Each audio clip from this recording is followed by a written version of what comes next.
You scroll, you search, you rush, always chasing the next thing that promises to fix your life right now. But what if the reason you're still empty is because you never learned to wait? Watch until the end, because what happens when he finally stops chasing will change the way you see time forever. The morning air smelled of smoke and rain. A young man named Arin sat on the steps of a worn-down monastery, his hands trembling from exhaustion. He had walked for days, chasing the promise of peace he'd read about in stories, but peace hadn't come. His mind was louder than ever, every thought screaming for results, for answers, for something to happen. He whispered to himself, "Why does everything take so long?" His voice cracked, thin and brittle. "I've meditated, prayed, worked, waited. Nothing changes." Behind him, the temple bell tolled, a deep sound that rolled over the valley like thunder wrapped in patience. Arin flinched at the slowness of it. Even the bell seemed to move in no hurry. He buried his face in his hands. "I can't keep doing this. I need something now." For a long while there was only wind, then footsteps, soft, deliberate, like someone walking through time itself. An old monk stopped beside him. His robe was simple, weathered by years of use. "You are waiting for the fruit before planting the seed," he said quietly. Arin looked up. "I've done everything. I'm tired of waiting." The monk's eyes didn't move. "Then perhaps you've done everything except wait." Arin frowned, frustration boiling up. "You don't understand. I'm losing time." The monk tilted his head.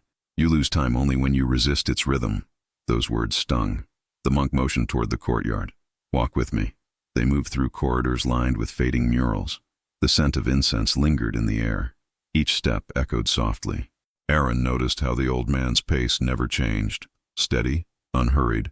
The first encounter came in the garden. A woman knelt by a cracked fountain, washing clay bowls in silence. Her hands were scarred, her clothes torn. Arin stopped. "Why do you work here?" "The fountain's broken." She smiled faintly. "Because one day it won't be." He shook his head. "But it's useless now." She rinsed another bowl, her motions slow and certain. "If I stop caring for what's broken, how will I recognize healing when it comes?" Her words settled into him like rain on dry soil. They continued onward. The monk said nothing. The sound of water dripping filled the distance between them. Their second encounter happened near the fields. A boy was kneeling in the mud, pressing tiny seeds into the ground. The sky looked heavy with rain. Arin crouched beside him. "You think these will grow? The storm's coming." The boy smiled without looking up. "Storms water the ground faster." Arin frowned. "But what if it destroys them? Then I'll plant again."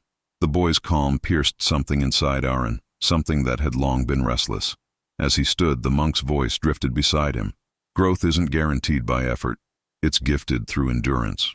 Arin stopped walking. "You speak like waiting is easy." The monk turned to face him, and for the first time, Arin saw pain in those old eyes. "3 years ago," the monk said softly, "I tried to end my life because I could not wait for healing." Arin's breath caught. The monk continued, "I begged the world to change overnight, but peace only came the day I stopped demanding it arrive." They entered a narrow hall dimly lit by oil lamps. Shadows danced along the walls like memories. Their third encounter waited at the far end. A scholar copying ancient texts by hand. His back was bent, his ink slow. Arin asked, "How long have you been writing this?" 30 years, the scholar replied, dipping his brush again. Arin blinked. 30? Why not copy faster? The scholar smiled without looking up. "Because words written in haste forget their meaning." The monk turned to Arin. "Each person here learned the same lesson. The world doesn't reward speed. It rewards sincerity." Arin exhaled, the tension in his chest softening for the first time. They stepped outside. Night had fallen, and the stars stretched endlessly above the temple roof. The monk stopped. "Now, sit alone until the bell rings again." Arin sat in the courtyard, surrounded by darkness and the distant hum of wind. Time felt heavy, almost visible. His thoughts clawed at him. "You should be doing something. You're wasting your life." He closed his eyes. "No," he whispered. "I'm here." The silence grew thick, almost painful, but he didn't move. He watched the breath enter, leave, return. The storm came and went. The stars shifted. His heartbeat slowed until it matched the rhythm of the wind. At dawn, the first bell rang. He opened his eyes to see the same fountain, still cracked, but this time, a single droplet of water slid through and shimmered in the morning light. Arin smiled. So it begins. The monk returned, standing quietly beside him. You waited. Arin nodded. And the waiting changed me. The monk looked toward the horizon where the sun burned over the mountains. Patience isn't about sitting still. It's trusting that the unseen is still moving. Arin exhaled deeply. Then, everything I wanted, it was growing even when I couldn't see it. Yes, said the monk. Time doesn't delay gifts. It prepares you to receive them. For the first time, Arin felt no rush to reach anywhere else.